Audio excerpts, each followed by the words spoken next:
Assalaamu calaykum waraxmatullaahi wabarakaatuh. Waan salaamay dhammaan asxaabta.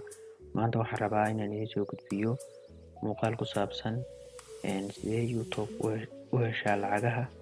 Haddaba YouTube sanadihii u dambeeyay waxay noqotay meelaha ugu badan ee muuqaalada lagu fidiyo.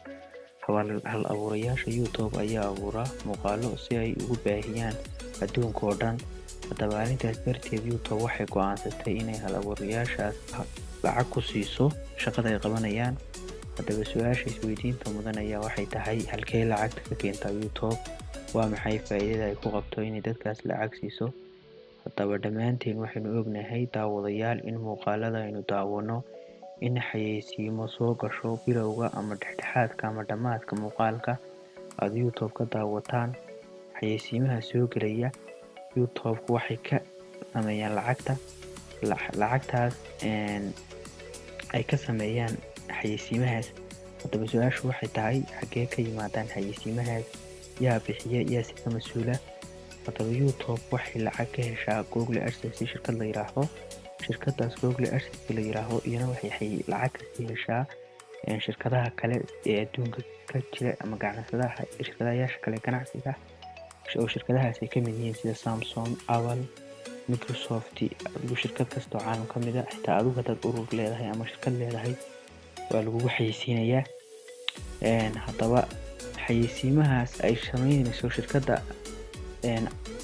shirkadaas la yiraahdo AdSense waxay ugu xayeysiisaa shirkadaha kan la yiraahdo sida Microsoft, Apple iyo shirkadahaas. Xayeysiimaha ay u sameyso waxay heshiis la sameysay YouTube.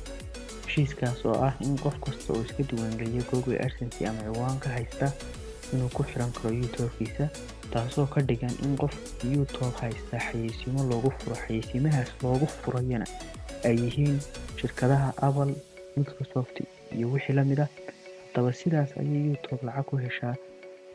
Haddaba haddaynu marxaladahay soo martay wax ka sheegno, sanado ka hor aad bay u fududayd in YouTube lacag laga sameeyo.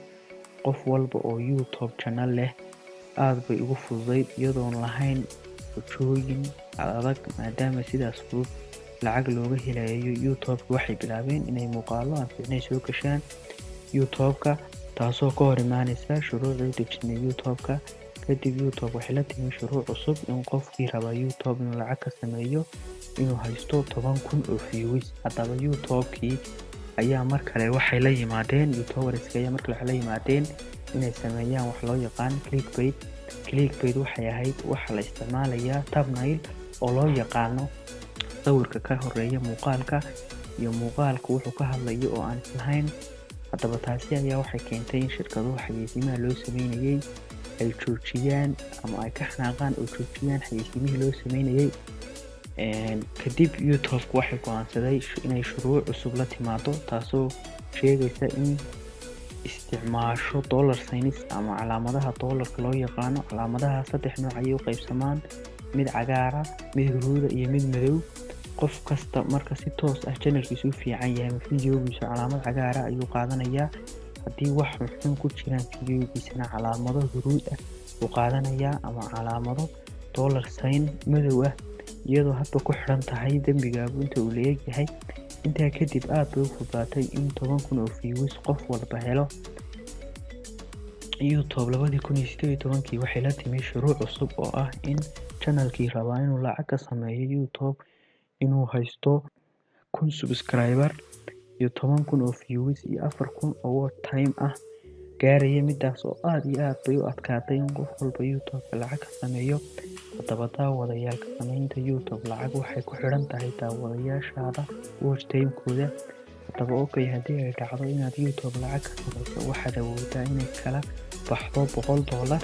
Haddii ay $100 ka yar tahay, Google AdSense laguma ogola inaad lacag kala bixid. Lacagta ugu yaraad kala bixi kartid YouTube-ka aad ku xiratay Google AdSense waa $100. Hadday $100 ka yar tahay, ma kala bixi kartid. Haddaba daawaday, waxaan rajeynayaa inaad wax badan ka ogaateen AdSense iyo taariikhdiisa.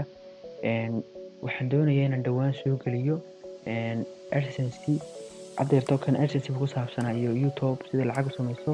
Mowduuc ku saabsan Freedom iska ilaabina shirkado kale oo jira oo Batnet ah oo ka mid ah qaybo Google AdSense laakiinse ka madax bannaan.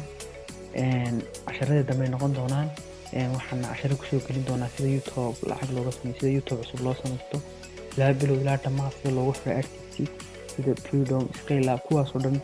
Marka casharkeena maanta intaas ku saabsanaan doonaa. Waxaan rajeynaya inay idin qanciyo ama wax fara badan aad ka ogaateen sida YouTube lacag u hesho. Waa salaamantihiin asxaabta, ha ka ilaawina inaad subscribe saartaan. Haddaad ka heshay videoga like saar, siina share garay. Waa mahadsantihiin.